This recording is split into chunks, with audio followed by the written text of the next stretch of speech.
डाला मुझे, तो हम आपकी भी सेंट बजा देंगे।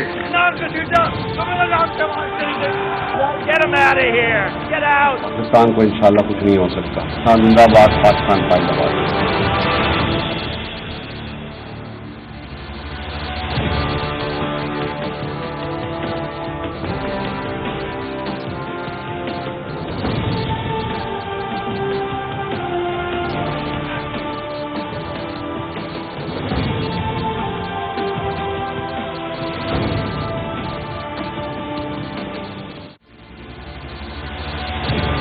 जी अस्सलाम वालेकुम, मैं हूं गरीदा फारूकी और आज से जी फॉर गरीदा आप देखेंगे न्यूज़ 1 पे हर सोमवार से जुमेरात को रात 10 बजे। सो आज पहला प्रोग्राम है न्यूज़ 1 पर। आप सबको अस्सलाम वालेकुम और उम्मीद है कि आप सब खैरियत से होंगे, कोरोना वायरस से महफूज होंगे और अपने आप को भी और अपने साथ के सब लोगों को महफूज रखेंगे।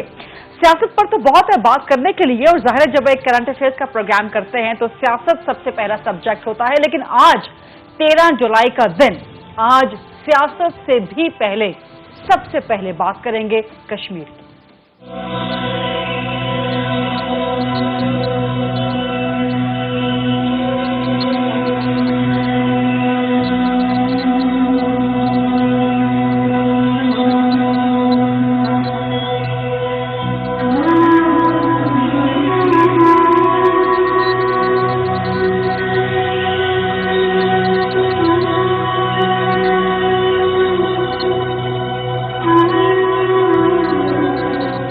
कश्मीरियों का गम भूले नहीं हम। 13 जुलाई 1931 का वो स्या दिन जब 22 फर्जंदान इस्लाम की शहादत हुई और जिसके बाद कश्मीर की जिद्दोजहद आज़ादी का बाकायदा आगाज हुआ, उसे हम सब कैसे भुला सकते हैं, उसे कश्मीरी कैसे भुला सकते हैं, उसे पाकिस्तान कैसे भुला सकता है। डोगरा हुक्मरानों ने जन्नत नज़ीर वादी पर क़यामत तो ढा दी, लेकिन फिर आज़ादी की तपिश लिए मकबूजा वादी कश्मीर में एक नई जिद्दोजहद का सूरज तुलू हुआ। 89 साल बाद आज भी अहले कश्मीर जद्दोजहद आज़ादी की रमिश अपने दिल में लिए बेताब हैं आज़ादी के लिए। भारत ने रियासती दहशतगर्दी की मकबूजा वादी कश्मीर में हद कर रखी है, इंतहा कर रखी है, लेकिन ताकत का अंधा इस्तेमाल ना 13 जुलाई 1931 को कश्मीरियों को झुकने पे मजबूर कर सका था और ना ही आज झुकने पे मजबूर कर सका है। अहले कश्मीर खुद को बिल्कुल भी तनहा ना समझें, पाकिस्तान उनके साथ है। पाकिस्तान तमाम तर सिफारती और अखलाकी हिमायत के साथ कश्मीरियों के साथ है। खित्ते को अभी भी खतरा मौजूद है 89 साल के दौरान भी, लेकिन इन 89 सालों के दौरान कश्मीरियों ने जिस तरह से अपनी जिद्दोजहद बरकरार रखी है और इसको आगे बढ़ा रहे हैं और आज जिस तरह से नौजवान इस जिद्दोजहद आज़ादी का अलम उठाए हुए हैं, तमाम अहले कश्मीर को सलाम है और यौम शोहदाए कश्मीर पे तमाम शोहदा को सलाम है, तमाम कश्मीरियों को खिराज तहसीन और खिराज अकीदत है। तो आज प्रोग्राम में सबसे पहले कश्मीर की बात करनी थी, वो हमने की। अब आगे बढ़ते हैं और बात करते हैं कुछ पाकिस्तान की गर्मा गर्म सियासत की।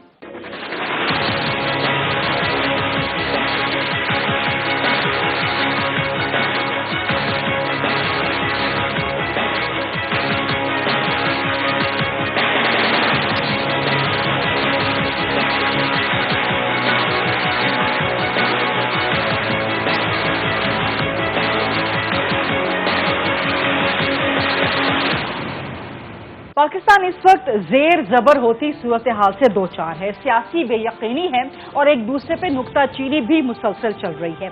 तनाव की कैफियत इंतहाई संगीन है और जो खदशात हैं वो नाकाबिले यकीन हो चुके हैं। हालात की धुंधली तस्वीर में सवाल ये है कि क्या अवाम की तकदीर भी बदलेगी। हम जरूर देखेंगे कि आखिर मसाइल का हल न होना किस मसलहत का शिकार है। आपको जिस तब्दीली का इंतजार है उससे हमें भी सरोकार है। हालात के जबर पे अवाम के सब्र की दाद तो बनती है, लेकिन इसके साथ साथ हम पकड़ेंगे अपने इस प्रोग्राम के जरिए गड़बड़ की जड़ को। सियासत का खेल इस वक्त पाकिस्तान में दिलचस्प बल्कि इंतहाई दिलचस्प मरहले में दाखिल हो चुका है। एक तरफ कप्तान है तो दूसरी तरफ चोटी के सियासतदान हैं। और प्रोग्राम में, आइंदा के प्रोग्राम्स में, आज के प्रोग्राम में भी हम ये जानने की कोशिश करेंगे कि अफरा तफरी के इस माहौल में किसका पलड़ा भारी है। आज एक बार फिर बिलावल भुट्टो, पाकिस्तान पीपल्स पार्टी के सरबराह, उन्होंने अपने तनकीद के तीर निछावर किए इमरान खान वजीर आजम पाकिस्तान के ऊपर। उसके बाद जाहिर है वजीर आजम इमरान खान की टीम 11 में से अहम खिलाड़ी मुराद सईद ने उनके जवाब भी दिए। लेकिन जो इस वक्त सियासी अफरा तफरी जारी है, -1 के शोर होहा में, -1 की धुंध में जिस तरह का इस वक्त एक ड्रम बीटिंग चल रही है, इसका शिकार कौन होने जा रहा है, आइंदा 6 महीनों में क्या होने जा रहा है, इस पे आज हम प्रोग्राम में बात करेंगे। और पहले प्रोग्राम में बात करने के लिए मेरे पास आज बहुत जबरदस्त गेस्ट मौजूद हैं।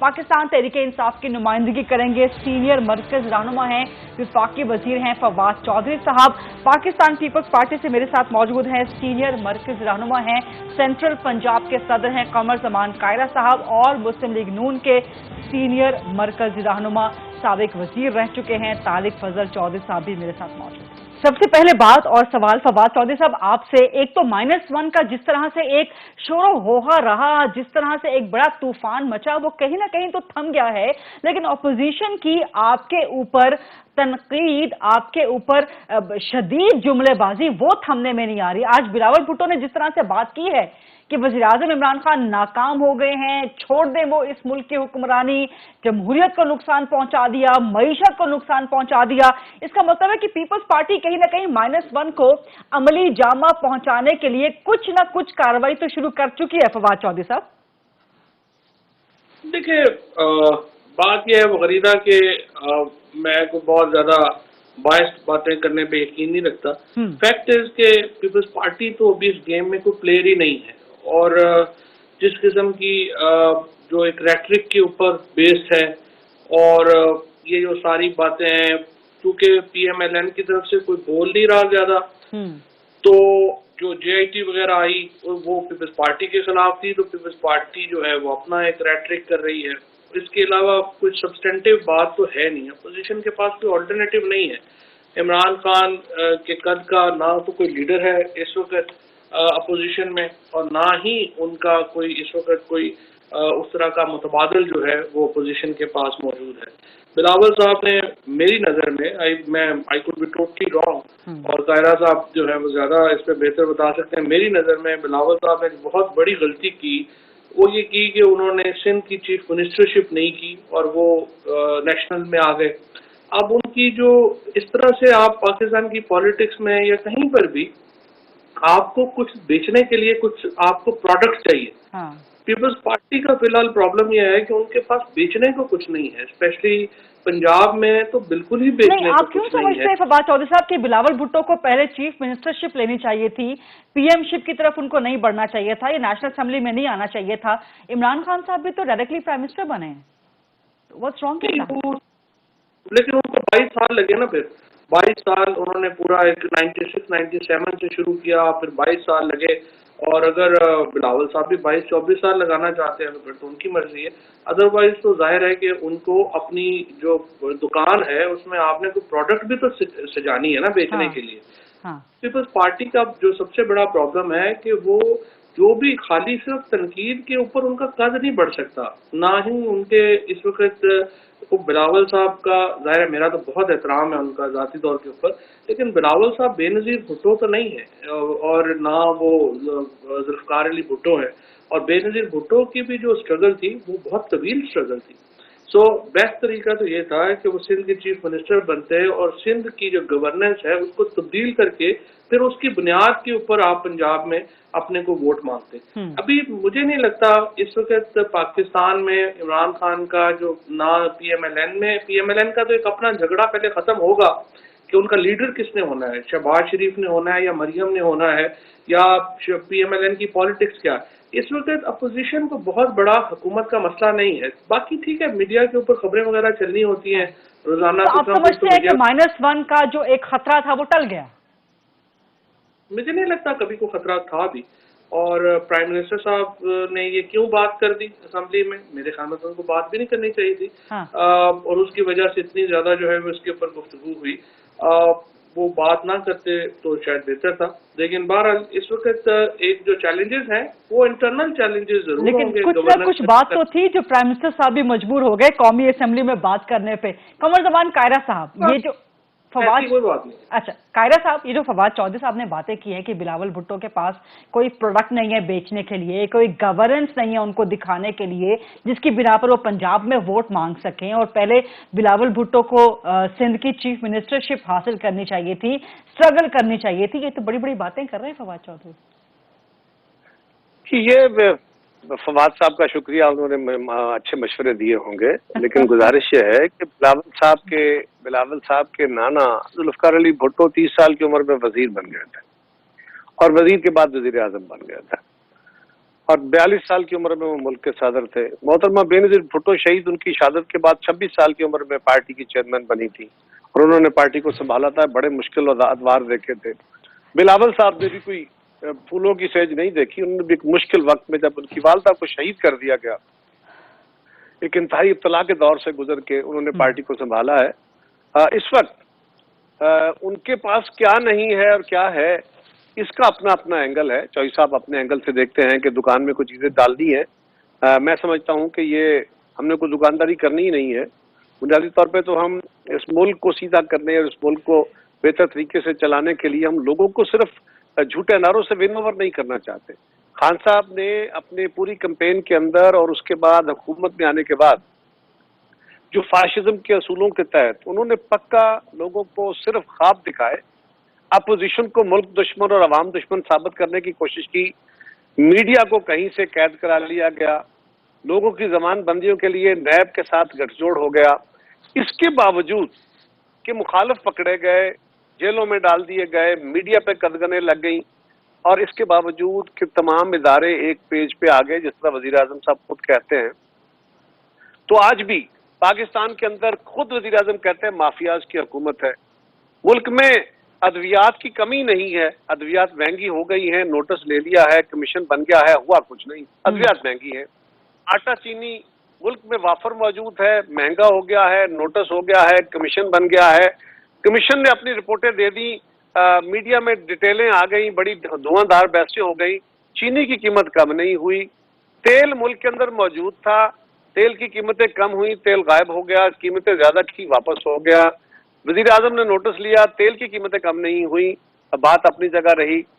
KESC کا بھی یہی عالم ہو گیا. اس طرح کے اور بہت سارے کیسز ہیں. تو سوال یہ ہے کہ یہ حکومت میں آنے کے بعد جو اپنا ایجنڈا لے کے چلی کہ ہم لوگوں کو روزگار دیں گے، وہ کہاں ہے؟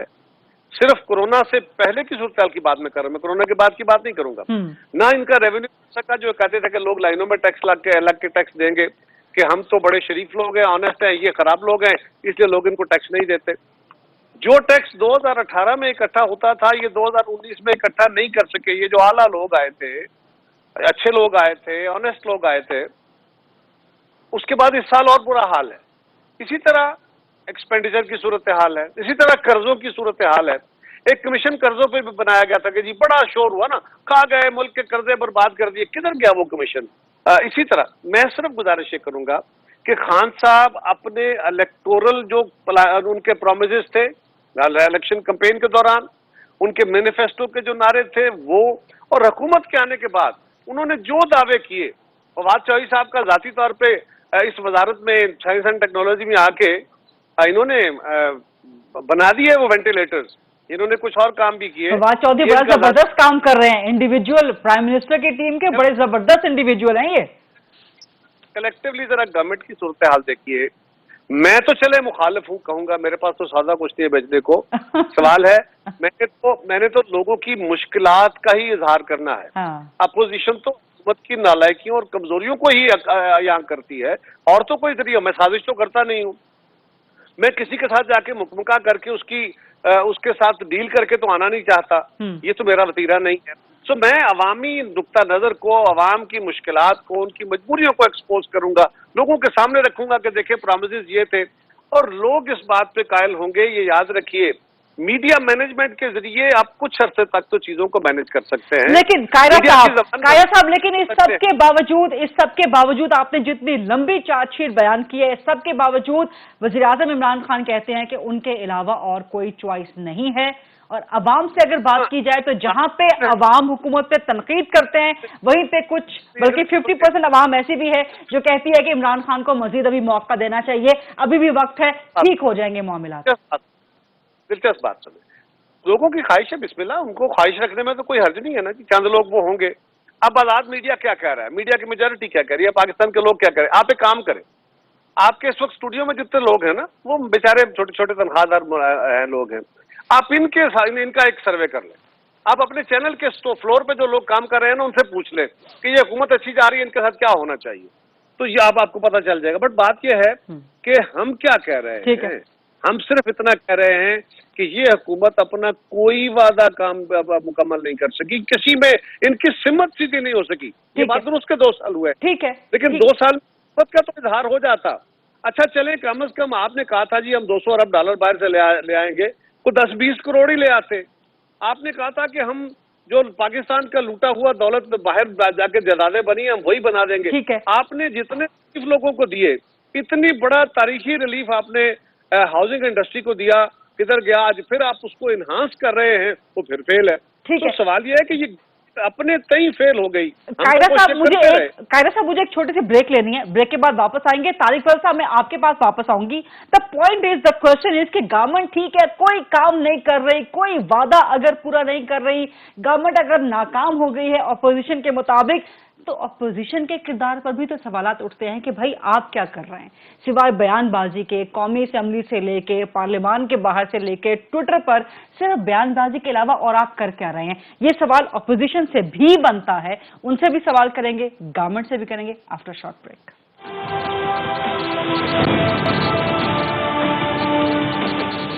जी welcome back after the break. Tariq Fazal Chaudhry साहब, थोड़ा सा आपने लेट ज्वाइन किया है इसलिए जरा लेट आपसे सवाल कर रही हूं, लेकिन सवाल यह है कि एक तो -1 की बड़ी गूंज थी, बड़ा शोरो होगा था गुज़श्ता हफ्ते तक, अब वो तो थम गया, लेकिन अपोजिशन जिस तरह से मुसलसल तनकीद कर रही है, अपोजिशन के जो तेवर हैं वो खतरनाक लगते हैं, खासतौर पर पीपल्स पार्टी वाली GIT के बाद से, उज़ैर बलोच की GIT के बाद से। अब आज उज़ैर बलोच अपने बयान से तो मुकर गया है, लेकिन आगे की सूरत हाल, फवाद चौधरी आपके आने से पहले कह रहे थे कि नून लीग को तो अपना ही पता नहीं है तो वो हुकूमत क्या गिराएगी, तो आप क्या समझते हैं कि -1 का खतरा टल गया है पाकिस्तान तहरीक इंसाफ की हुकूमत के लिए, या जो एक सदारती निजाम की नई हल्की हल्की बाज़गश्त शुरू हो चुकी है?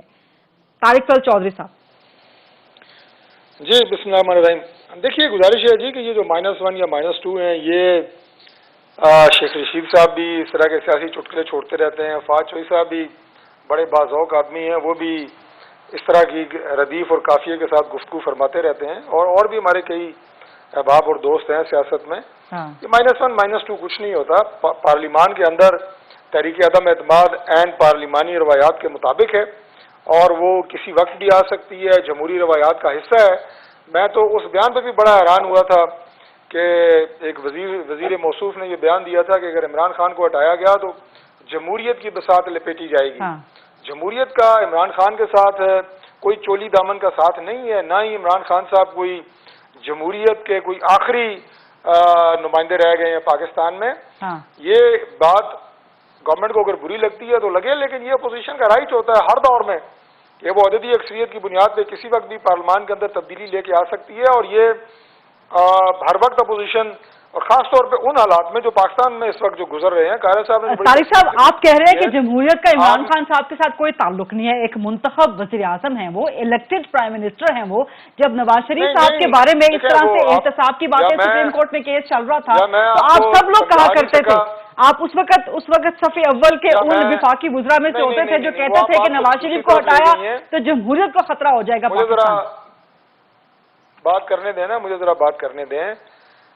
मैंने ये नहीं कहा कि इमरान खान साहब जो है वो कोई गैर मुंतखब हैं या इमरान खान साहब वज़ीर आज़म नहीं है। जिस तरीके से आए हैं वो सबको पता है, लेकिन मैंने ये कहा है कि ये नहीं है कि इमरान खान साहब को हटाया जाएगा तो जमहूरियत की बिसात लपेटी जाएगी। ये एक वजीर का बयान था, मैंने उसको कहा है कि ऐसी कोई भी बात नहीं है। نواز شریف صاحب پرائم منسٹر تھے، جس طرح ان کو ہٹایا گیا آپ کو پتہ ہے، لیکن ملک میں جس طرح کا بھی ہے، بہرحال نام نے آدھی صحیح، لیکن جمہوری نظام ایک چل رہا ہے. آج اگر عمران خان صاحب کو عددی اکثریت کی بنیاد پہ پارلیمان کے اندر ان کو ہٹا دیا جاتا ہے تو اس کا یہ مطلب نہیں ہے کہ جمہوریت کی بساط لپیٹی جائے گی، اور یہ عین ممکن ہے. پارلیمان میں تحریک عدم اعتماد کے لیے اپوزیشن کے پاس نمبرز ہیں، اداروں کو تحریک عدم اعتماد کے لیے اپوزیشن کے پاس نمبرز ہیں. چیئرمین سینٹ والا حال آپ کو یاد ہوگا طارق افضل چودھری صاحب. دیکھیں جی، نمبر بنتے رہتے ہیں، ماضی کی روایات دیکھیں، واقعات دیکھیں، تاریخ اگر آپ دیکھیں، یہ کوئی بڑی بات نہیں ہوتی. ماضی کی روایات میں تو اور بھی بہت سے عناصر کار فرما رہے ہیں. ماضی کی روایات میں اور بہت سے عناصر کار فرما رہے ہیں. آپ نے فواد چوہدری صاحب کی پوری بات سنی ہے، کارا صاحب کی سنی ہے، مجھے بات تو مکمل کرنے دیں نا. ہر ایک جملے کے بعد آپ اس طرح کریں گے تو بات ہو نہیں سکتی. میں یہ عرض کر رہا ہوں کہ جس طریقے کے ساتھ پاکستان کے قومی اداروں کو اس دور میں بٹھایا گیا ہے، فواد چوہدری صاحب کی ایک بات مجھے پسند ہے کہ یہ کبھی کبھی بڑی سچی اور کھری بات کر دیتے ہیں.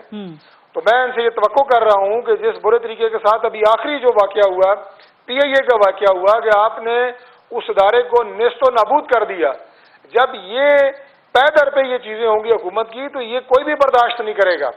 جن کو یہ سمجھتے ہیں کہ وہ ہمارے بہت بڑے سپورٹر ہیں، کوئی بھی یہ برداشت نہیں کرے گا.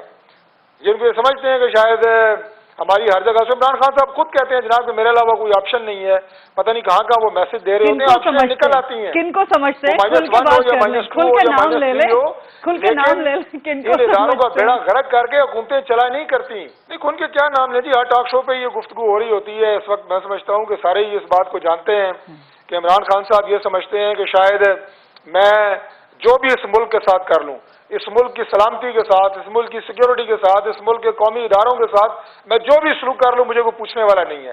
ایسا نہیں ہے. نہ عمران خان صاحب اس ملک کی اداروں سے، ان کی سلامتی سے اور ان سے زیادہ اہمیت رکھتے ہیں.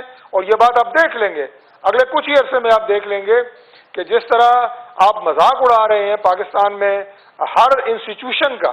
دیکھیں اپوزیشن کی بات ہے، فواد چوہدری صاحب نے کہا کہ مسلم لیگ نون کے ایک دور میں ایوان کے اندر جناب مشرف کے دور میں ٹوٹل 15 ممبران تھے، اور اس کے بعد نون لیگ اگلے الیکشن میں پنجاب میں حکومت بنائی، اس سے اگلے الیکشن میں مرکز میں بنا لی. تو ابھی بھی ہمارے 80 سے زیادہ ممبران ہیں. اگر 15 سے دوبارہ ہم حکومت بنا سکتے ہیں تو چوہدری صاحب ہم انشاءاللہ آپ بے فکر رہیں، کوئی مشکل نہیں ہے ہمارے لیے دوبارہ حکومت بنانا. اور یہ کہ ہمارا لیڈر کون ہے یہ فیصلہ سب کو پتہ ہے. میں کیا اس میں بات کروں کہ نواز شریف صاحب، شہباز صاحب، مریم بی بی، ان کے اپنے اپنے کردار ہیں پارٹی کے اندر، ہمارے لیڈران ہیں. یہ فیصلہ ہم نے کرنا ہے. آپ کیوں پریشان ہوتے ہیں اس پہ جناب کہ ہمارے اندر کسی طرح کی کنفیوژن ہے؟ یہ اپوزیشن کے حوالے سے آپ نے ایک اور بات مجھ سے کہی تھی کہ جناب اپوزیشن کیا کر رہی ہے سوائے بیانات کے. دیکھیں غریدہ، جو پالیسی بنانی ہوتی ہے، جو اس پہ عمل درآمد ہوتا ہے، جو نتائج دینے ہوتے ہیں، وہ ظاہر حکومت نے کرنے ہوتے ہیں.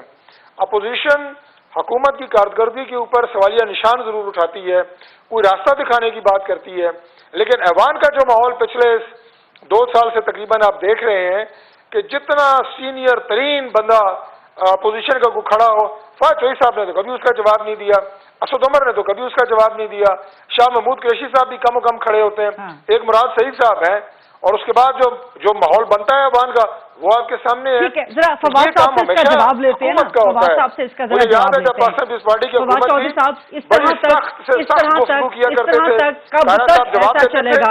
لیکن بڑے صبر اور تحمل سے دیا کرتے تھے. فواد صاحب سے اس کا جواب لیتے ہیں نا. فواد چوہدری صاحب، اس طرح سے کب تک ایسا چلتا رہے گا؟ پارلیمان کا نظام کب تک ایسا چلتا رہے گا؟ اور یہی سارا فیلئر ہے. اگر یہ کولیکٹیو فیلئر میں تبدیل ہو گیا تو پھر آج کل صدارتی نظام کی بازگشت جو ہے وہ دوبارہ سے سنائی دینا شروع ہو گئی ہے. تو آپ سمجھتے ہیں کوئی صدارتی نظام آ سکتا ہے، پارلیمانی نظام ناکام ہو گیا ہے، یا جس طرح سے طارق فضل کہہ رہے ہیں کوئی تحریک عدم اعتماد آ سکتی ہے؟ کوئی خطرہ ہے نظام کا؟ اچھا، پہلی بات تو یہ ہے کہ اگر آپ نے جو 2 سوال طارق فضل چودھری صاحب سے اور قمر زمان قاہرہ صاحب کے سامنے رکھے تھے، وہی ایکچولی سارا کرکس ہے. آپ نے کہا کہ اگر حکومت ان پاپولر بھی ہے تو آپ بتائیے کہ پوزیشن کہاں کھڑی ہے. اور قاہرہ صاحب نے کہا کہ آپ جو ساتھ میں لوگ ہیں ان سے پوچھیں کہ وہ پاپولر ہیں. اگر آپ ان سے پوچھیں کہ کیا حکومت صحیح جا رہی ہے، اور اگر نہیں صحیح جا رہی تو کیا وہ پیپلز پارٹی کو ووٹ دیں گے یا پی ایم ایل این کو ووٹ دیں گے، تو آپ کو جواب مل جائے گا. اور آپ کو پتہ چلے گا کہ اپوزیشن آج جتنی الیکشنز میں انپاپولر تھی ایکچولی اس سے بھی زیادہ اب جو ہے وہ انپاپولر ہے. یعنی کہ چوائس جہاں کوئی تک نہیں, جو حکومت کے پاس جو ایکچولی موقع ہے پرفارمنس بہتر کرنے کا, اور وہ پرفارمنس میں روم ہے, اس میں بہتری جو ہے وہ لائی جا سکتی ہے. جہاں تک اب صدارتی نظام کی, تو پہلی بات تو میں آپ سے یہ کہہ رہا ہوں کہ جس طرح سے وہ قاہرہ صاحب کہہ رہے تھے نا لٹ گئے مر گئے برباد ہو گئے, یا طارق فضل چودھری صاحب نے, یہ تو ایک نارمل نیریٹو ہے, ریٹرک ہے, اس کی کیا کوئی ہے. اگر آپ اس کو لیں کہ جی پیسے نہیں آئے, تو پھر ابھی تو اس سال تو 2019 میں تو سب سے زیادہ ریمیٹنسز ہیں, ریکارڈ ریمیٹنسز ابھی آئی ہیں. پاکستان پوری دنیا جہاں پر کووڈ سے بہت زیادہ ایکسپورٹ خراب ہوئی ہیں, پاکستان میں صرف 5% جو ہے وہ نیچے گیا ہے. تو وہ تو دیکھنے کی سائڈ ہے نا, کس سائڈ کو آپ دیکھتے ہیں کس سائڈ کو, تو وہ ایسے ہی بورنگ سی ڈبیٹ ہو جاتی ہے جس میں آپ ایسے ہی کہنا شروع کر دیں لٹ گئے مر گئے برباد ہو گئے, کچھ نہیں ہوا, یہ نہیں ہوا. وہ ایک ہے. الٹیمیٹلی تو اپوزیشن کو فار ایگزامپل اگر بجٹ پہ اعتراضات ہیں تو اپنا آلٹرنیٹو بجٹ لانا چاہیے کہ ہم اس بجٹ کو نہیں مانتے, ہمارا بجٹ یہ ہے, اور اس کے اوپر آپ چلیں. احتساب کا جو پروسیس ہے, چیئرمین سے لے کے چپڑاسی تک تمام لوگ جو ہیں یا پیپلز پارٹی کے لگائے ہوئے ہیں یا PMLN کے لگائے ہوئے ہیں, وکیل ہوں, انویسٹیگیٹنگ ہوں, ایون کیسز بھی جو سارے بنے ہیں وہ ان کے اپنے دور کے بنے ہوئے ہیں. تو اگر جو مکہ جنگ کے بعد یاد آئے وہ انہیں اپنے منہ پہ مارنا چاہیے اگر ان کا خیال ہے کہ انہوں نے صحیح سلیکشن نہیں کی ہے. اب تیسری بات جو آپ نے کی کہ صدارتی, دیکھیے صدارتی الیکشن ہو یا پہلی بات تو یہ ہے کہ پاکستان میں 1973 کا آئین ایک متفقہ آئین ہے, اور آئین کے ساتھ چھیڑ چھاڑ کوئی بھی افورڈ نہیں ہو سکتی پاکستان میں, اور نہ ہی کرے گا. ایون جو مارشل لاز لگے ہیں 73 کے آئین کے بعد جنرل ضیاء الحق کا اور جنرل مشرف صاحب کا, اس مارشل لاز نے بھی آئین کو جو ہے وہ کوئی تبدیلی کی کوشش نہیں کی ہے اور بیسک اسٹرکچر کو چینج کرنے کی کوشش نہیں کی ہے, کیونکہ جو پارلیمنٹری فارم آف گورنمنٹ ہے وہ پاکستانی ریئلٹیز کے نزدیک ہے. اس لیے کوئی بھی اس کے اوپر نہ بحث ہے نہ کوئی ہے. ایسے ہی بس ایک میڈیا میں جس طرح میں نے کہا پروگرام چلنے ہوتے ہیں, کوئی نہ کوئی جو ہے وہ شوشہ چاہیے ہوتا ہے, وہ تو ٹھیک ہے. اور اب اسی آئین کا حصہ ہے 18ویں ترمیم بھی اور NFC ایوارڈ کا معاملہ بھی, اس کو بھی نہیں چھیڑنا چاہیے. نہیں, وہ دیکھیں وہ تو ایشو نہیں ہے نا. NFC ایوارڈ کے ساتھ جو ہے وہ NFC ایوارڈ ایک تو آئین کا حصہ نہیں ہے. یہ آئین کے تحت ہر 10 سال کے بعد جو ہے اس کے اوپر جو کونسل آف کامن انٹرسٹ میں اور NFC ایوارڈ کمیشن میں ڈسکشن ہوتی ہے, اور اس کے بعد فارمولا بنتا ہے. اور NFC ایوارڈ کے اوپر جو ہے وہ PMLN کا وہ واضح موقف رہا ہے. وہ PMLN کا جو موقف تھا جو مفتاح اسماعیل صاحب نے کئی بار دیا, وہ اس میں بڑی جان ہے. اور وہ 3 باتیں ہیں. وہ یہ ہے کہ آپ نے صوبوں کا حصہ جو ہے وہ 59% کر دیا ہے, لیکن 3 بڑے اخراجات ہیں جو کہ وفاق کرتا ہے, جس میں ایکچولی صوبوں کو اپنا شیئر ڈالنا چاہیے. اس میں سب سے پہلا خرچ ہے جو آپ نے بیرونی قرضے دینے ہیں, کیونکہ قرضے سارے صوبوں میں لگتے ہیں, اور یہ کہنا کہ صرف وفاق واپس کرے گا وہ ظاہر وفاق کے اوپر بہت بوجھ پڑتا ہے. ڈیفینس کا جو بجٹ ہے ڈیفینس پورے پاکستان کا ہے, لہذا صوبوں کو اس میں جو ہے وہ شیئر دینا چاہیے. اور تیسرا میگا پروجیکٹس ہیں. میگا پروجیکٹس کے جو ہے وہ بھی سارے صوبوں کو فائدہ ہوتا ہے, لہذا صوبوں کو اس میں شیئر ڈالنا چاہیے. اور جو امپورٹنٹ بات یہ ہے 18ویں ترمیم کے اوپر جو NFC ایوارڈ کے ذریعے جو پیسہ جاتا ہے, آرٹیکل 140A مینڈیٹ کرتا ہے کہ پروونشل فائنانس کمیشن ایوارڈ ہوگا اور ڈسٹرکٹس کو پیسے جائیں گے. وہ ہو ہی نہیں رہا. جب سے شہباز شریف صاحب کی حکومت آئی, PMLN کی حکومت آئی, انہوں نے وہ ایوارڈ ہی روک دیے, اور اس کے بعد سے پاکستان میں یہ پروونشل فائنانس کمیشن ایوارڈ نہیں ہو رہا, جس کی وجہ سے سارے مسائل کی جڑ یہ ہو گئی ہے کہ سینٹر کے بجائے پروونشل جو کیپٹلز ہیں وہ ریسورسز سارے وہاں پہ چلے جاتے ہیں, وہاں پہ چیف منسٹر بیٹھ جاتا ہے, وہ اس کے بعد جس کا دل ہوتا ہے وہ کرتا ہے. وہ ظاہر ہے کہ اس سے بہت زیادہ جو ہے وہ محرومیاں پیدا ہو رہی ہیں ڈسٹرکٹس میں. اور آرٹیکل 140A کی امپلیمنٹیشن کے بغیر جو اس وقت تک پیسہ صوبوں کو دیا جا رہا ہے, میں سمجھتا ہوں کہ وہ اس کے اوپر ڈیفینیٹلی قدغن لگانے کی ضرورت ہے, اور صوبوں کو یہ پابند کرنے کی ضرورت ہے کہ وہ آرٹیکل 140A جو ہے اس کے اوپر امپلیمنٹیشن کریں. ٹھیک ہے فواد چودھری صاحب, مجھے ایک بریک لینی ہے. قاہرہ صاحب ایک بریک لینی ہے. آپ نے تسلی سے سب بات سنی فواد چودھری صاحب کی. NFC ایوارڈ اگر اپوزیشن کے لیے اتنا سینسٹیو معاملہ ہے تو پھر PFC ایوارڈ پہ وہ اپوزیشن جو مختلف صوبوں میں حکمران جماعت ہے وہ اس پہ عمل درآمد کیوں نہیں کرتی؟ یہی سوال کریں گے اپوزیشن سے بھی, گورنمنٹ سے بھی. اسٹے وتھ اس.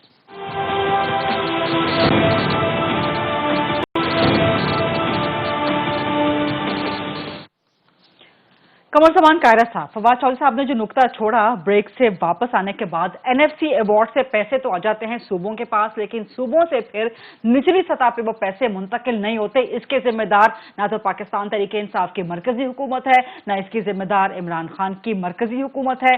जाहिर है सिंध में पाकिस्तान पीपल्स पार्टी की सूबे में हुकूमत है। जी फरीदा, मैं बड़ा छोटे 2-3 बातें। एक तो ये कहा जाता है ना कि जी हमारे अलावा चॉइस को नहीं है। खान साहब कहते हैं कि मैं नागुज़ीर हूँ, मेरे अलावा चॉइस को नहीं है। तो नवाज़ुल्लाह खान मरहूम कहा करते थे कि वो दुनिया, शायद किसी फलसफी का भी कौल है कि वो दुनिया में कब्रिस्तान भरे हुए हैं नागुज़ीर लोगों से। वक्त गुजरता चला जाता है, हमारा ख्याल था मोहतरमा नहीं होंगी, मुश्किल हालात हो जाएंगे। हालात तो मुश्किल हुए, पाकिस्तान तो चल रहा है। भुट्टो साहब गए, पाकिस्तान तो चल रहा है। ज़ियाउल हक नागुज़ीर थे, चले गए, पाकिस्तान चल रहा है। परवेज़ मुशर्रफ नागुज़ीर थे। सो नागुज़ीर छोड़िए, ये कोई नहीं होता। वक्त के साथ बंदे को अपने आप को प्रूव करना पड़ता है, निज़ाम की ज़रूरत क्या है। और मेरे ख्याल में, हो सकता है मैं गलत हूँ, लेकिन मेरे ख्याल में Imran Khan has lived his life, वो अपनी यूटिलिटी इस्तेमाल कर चुके हैं। चौधरी साहब ने कहा कि 18वीं तरमीम के तहत सूबों को जो इख्तियार दिए गए उसमें एनएफसी किया गया और एनएफसी के बाद पीएफसी नहीं हुआ। अब चले ठीक है, ये बात उनकी बिल्कुल दुरुस्त है। मैं पहले दिन से कहता हूँ कि पीएफसी होना चाहिए। हमारी हुकूमत जिम्मेदार है तो उनको चाहिए था कि पीएफसी करते, नहीं किया। चले जी, चलो कोई बात नहीं, ये बहुत अच्छी बात है। लेकिन भाई साहब, कायरा साहब आप सच्ची खरी बात करते हैं। पिछले 7 साल से, ये बात दुरुस्त है जी, इसमें कोई दूसरी राय नहीं। पिछले 7 साल से खैबर पख्तूनख्वा में आपकी हुकूमत है। हम तो गुनाहगार, हम तो गलत कर रहे हैं ना। आप अच्छे आदमी हैं, आप समझते हैं, आपकी जमात समझती है कि पीएफसी होना चाहिए, और इस पीएफसी ना होने की वजह से आप एनएफसी के ऊपर एतराज़ात कर रहे हैं। तो दूसरी बात, वहाँ आपका वहाँ भी नहीं हो रहा। पंजाब के अंदर अगर नहीं हो रहा था तो आप आके बैठ गए हैं। 2 साल में आपने उस पर अमल दरामद नहीं किया। तीसरी गुजारिश ये है कि एनएफसी के तहत पंजाब में तो वो बल्दियाती इदारों की बरतरफी का भी सुप्रीम कोर्ट ने आज नोटिस ले लिया है, वो केस लगा दिया है सुप्रीम कोर्ट ने। देखिए, मैं सिर्फ आज जो मौजूद उस पर रहूंगा, वरना एक लंबी बात निकल जाएगी। और आपने एक आखिरी बात कही थी कि अपोजिशन की समझ नहीं आ रही, अपोजिशन क्या करे। अपोजिशन को क्या करना चाहिए? अपोजिशन असेंबलियों में बात कर रही है, अपोजिशन मीडिया में बात कर रही है, अपोजिशन मीटिंग्स अपने आपस में कर रही है। कायरा साहब खाली बयानबाजी कर रहे हैं ना। आपको इमरान खान साहब की अपोजिशन भी याद होगी, जरा से कोई प्राइस बढ़ती थी, डॉलर की कीमत बढ़ती थी, पेट्रोल की प्राइस बढ़ती थी, वो सड़कों पे आ जाते थे। यहाँ तो अपोजिशन अपने घरों के ड्राइंग रूम से निकलती बाहर नजर नहीं आती, या कौमी असेंबली के ठंडे ऐवान से निकलती बाहर नजर नहीं आती। सवाल आ गया, अपोजिशन कहाँ नहीं निकली? मरियम बीवी निकली हुई थी, मुस्लिम लीग के लीडर सारे जलसे कर रहे थे, शाहिद खान, ख्वाजा आसिफ, हमारी क़यादत लीडर जलसे कर रहे थे। बिलावल साहब सिंध का टूर करके आए, पंजाब का टूर किया, केपीके में गए। अगर उसके बाद कोरोना आ गया तो कोरोना में क्या हमें ये लोगों को सड़कों पे लाना चाहिए? क्या हम वही काम करें जो खान साहब और पीटीआई करती रही है? और जो -1 के ऊपर था ना, वो गालिब का शेर है ना कि बेखुदी के सबब नहीं गालिब, कुछ तो है जिसकी पर्दादारी। तारिक फजल चौधरी साहब, आपके कंक्लूडिंग रिमार्क्स आपने काफी देर से सुना है कमर जमान कायरा साहब को। What next? नहीं, कायरा साहब ने तो खैर बड़ी तफसील से हालात पर रोशनी डाली है, लेकिन मैं एक बात कहूंगा जो आपने थोड़ी सी एक कमेंट के तौर पे एक बात कही है कि उज़ैर बलोच की इस जीआईटी के बाद जो है वो पाकिस्तान पीपल्स पार्टी शायद ज्यादा को अग्रेसिव हुई है, या इस तरह के आपने कमेंट्स किए हैं। लेकिन मैं एक बात जरूर अर्ज करना चाहूंगा कि ये उज़ैर बलोच के हवाले से तकरीबन उस शख्स ने ये एडमिट किया है कि मैंने तकरीबन 198 यानी 200 के करीब लोगों को मैंने कत्ल किया है। उसके अलावा सानिया बल्दिया टाउन एक और बहुत बड़ा सानिया है कि 250 लोगों को जिंदा जला दिया गया है। यानी ये ऐसे इश्यूज हैं कि क्या हम इंसानों की बात कर रहे हैं या खुदा न खास्ता हमको भेड़ बकरियों की बात कर रहे हैं। कभी जीआईटी में नाम आ जाते हैं, कभी निकल जाते हैं, कभी वो सियासत की नज़र हो रही है, टॉक शोज पर डिस्कस हो रही है। कमर जमान कायरा साहब हों या किसी भी जमात का कोई भी शख्स हो, मैं नहीं समझता वो ये बात कहेगा हमारी जमात के किसी बंदे का कोई नाम निकले, जेन्युइनली बगैर किसी सियासत के, बगैर किसी लगी लिपटी के इस केस को मंतकी अंजाम तक पहुंचाया जाए, और इसकी जमानत हुकूमत दे सकती है कि उसने जितने लोगों को मारा है, जितनी उसने ज्यादतियां की हैं। और दूसरी बात ये होती है कि ये मजाक नहीं है कि आप एक दिन कहें मैं 200 बंदों को कत्ल किए, अगले दिन कहें जनाब मैं झूठ बोल रहा था। हर जुर्म के साथ उसके कुछ ना कुछ एलाइड या एसोसिएटेड सबूत होते हैं, उनको भी देखा जाए। लेकिन इतने लोगों को जो लोगों को कत्ल किया गया, भत्ते लिए गए, कराची के क्या नहीं हुआ, ان چیزوں کو منطقی انجام تک پہنچانا چاہیے، یہ ہماری ذمہ داری ہے۔ بالکل ٹھیک، اپوزیشن بھی اس میں اپنا کردار ادا کرے، تمام جماعتیں میں اس میں اپنا کردار ادا کریں، بالکل ٹھیک، اور بالخصوص اپوزیشن ابو پارٹی لائن اس کو انتہائی انصاف کے ساتھ منطقی انجام تک بالکل پہنچانا ٹھیک۔ چاہیے۔ فواد چودھری صاحب، آپ کا لاسٹ کمنٹ، آپ کے کنکلوڈنگ کمنٹ، خاص طور پہ قائرہ صاحب نے میرا خیال ہے کہ آپ کے لیے کہا کہ بے خودی بے سبب نہیں، غالب کچھ تو ہے جس کی پردہ داری ہے۔ دیکھیے جی، کوئی ایسا ایشو نہیں ہے، نہ کوئی پردے داری ہے نہ کچھ ہے۔ بات یہ ہے کہ پاکستان کو بڑے ریفارمز کی ضرورت ہے، اور اس ریفارمز کے لیے ایک منیمم کامن ایجنڈا حکومت اور اپوزیشن کا بننا چاہیے۔ یہ اس طرح سے جو حکومت ہماری چل رہی ہے، 22 کروڑ لوگوں کا ملک ہے، چھٹا بڑا ملک ہے دنیا کا، اور ہم اپنے آپ کو کہاں کھڑے ہم نے کر دیا ہے۔ یہاں روزانہ ایک ریس لگی ہوئی ہے، ایک تو اپنے آپ کو سپر مسلمان طے کرنے کی، روزانہ سوچتے ہیں کہ آج ہم کیا کریں کہ ہم سپر مسلمان لگیں، اور دوسرا ہمارا یہ ایک لگا ہوا ہے کہ کس طرح سے ایک دوسرے کی ہر وقت ٹانگیں کھینچنی ہے۔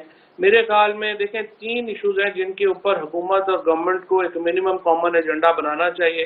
سب سے پہلے یہ ہے کہ جو احتساب کا نظام ہے وہ کیا ہو۔ اصولی طور کے اوپر پیپلز پارٹی اور نون لیگ نے یہ احتساب کا نظام بنایا تھا، اس کے بعد سے اس میں تبدیلی نہیں آئی ہے۔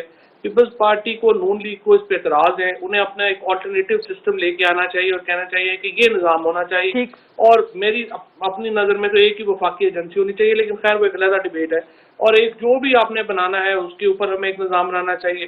دوسرا یہ ہے کہ local government system article 140A کی امپلیمنٹیشن، پروونشل فائنانس کمیشن لازمی طور کے اوپر جو ہے وہ بحال کرنا چاہیے، ادروائز کوئی فائدہ نہیں۔ ہم ارب ہا روپیہ جو ہے وہ پروونسز کو دے رہے ہیں، اس کی یوٹیلائزیشن جو ہے وہ پراپر نہیں ہو رہی ہے۔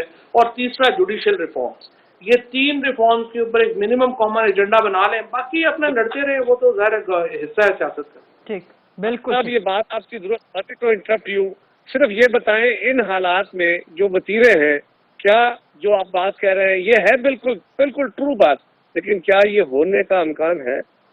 یہی سب سے بڑا مسئلہ ہے کہ بلی کے گلے میں گھنٹی کون باندھے۔ گورنمنٹ کو اپوزیشن سے شکایات ہیں، اپوزیشن کو گورنمنٹ کے رویے سے شکایات ہیں، دونوں مل کے بیٹھنے کو تیار نہیں ہیں۔ شکر ہے ہمارے پروگرامز میں آ جاتے ہیں، ورنہ قومی اسمبلی میں کوئی ایک فریق دوسرے کی تقریر سننے کا مجاز نہیں ہے۔ تو اس صورتحال میں ملک آگے کیسے چلے گا؟ یہی وہ خلا ہے کہ جب یہ خلا پیدا ہوتا ہے تو پھر دیگر عناصر کی گفتگو یا چہمگوئیاں شروع ہو جاتی ہیں۔ امید کر سکتے ہیں کہ یہ خلا پر ہو جائے گا۔ فواد چودھری صاحب، قمر زمان قائرہ صاحب، طارق چودھری صاحب، بہت بہت شکریہ۔ I'll see you tomorrow. اللہ حافظ۔